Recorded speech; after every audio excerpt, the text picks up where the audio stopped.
আমরা সকাল থেকেই বিভিন্ন কেন্দ্রগুলোতে ঘুরছি।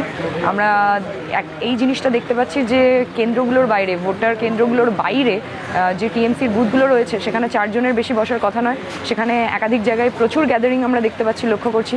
লেডি ব্রাবন কলেজ বলুন, বিভিন্ন জায়গায় সেখানে আমরা দেখতে পাচ্ছি যে বিভিন্ন সময় জমায়েত হচ্ছে। আমরা সেগুলো কমপ্লেন করে আটকানোর চেষ্টা করছি, আমরা গেলে সরিয়ে দেওয়া হচ্ছে, তারপরে আবার সেখানে জমায়েত বাড়ছে।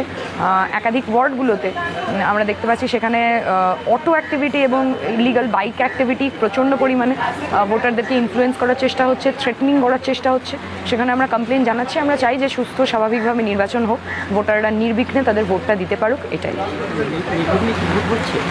দেখুন, এই মুহূর্তে সকাল থেকে শান্তিপূর্ণ ভোট হচ্ছে, যাতে পরবর্তী সময়ে চিত্রটা এটাই থাকে সেটার জন্যই আমরা চেষ্টা করছি। যেখানে থ্রেটনিং করা হচ্ছে ভোটারদেরকে, যে জায়গায় গ্যাদারিং করা হচ্ছে সেগুলো যাতে আটকানো হয়, যাতে কোনোভাবেই মানুষের কোনো অসুবিধা না হয় এবং সুস্থ স্বাভাবিকভাবে তারা মত দান করতে পারে, সেইটার জন্য আমরা চেষ্টা করছি। এবং সেটার জন্য আমরা কমিশনকে অ্যাকশন নিতেও বলেছি। যে জায়গায় ইলিগালি গ্যাদারিং করা হচ্ছে, প্লাস ইলিগালি বাইক নিয়ে গিয়ে, অটো নিয়ে গিয়ে ভোটারদেরকে তুলে নিয়ে যাওয়া হচ্ছে এবং ভোট দিতে ইনফ্লুয়েন্স করা হচ্ছে, সেই জায়গাগুলোকে আমরা আটকাতে বলেছি। সেগুলো যাতে আটকানো হয় সেগুলো দেখা হয়।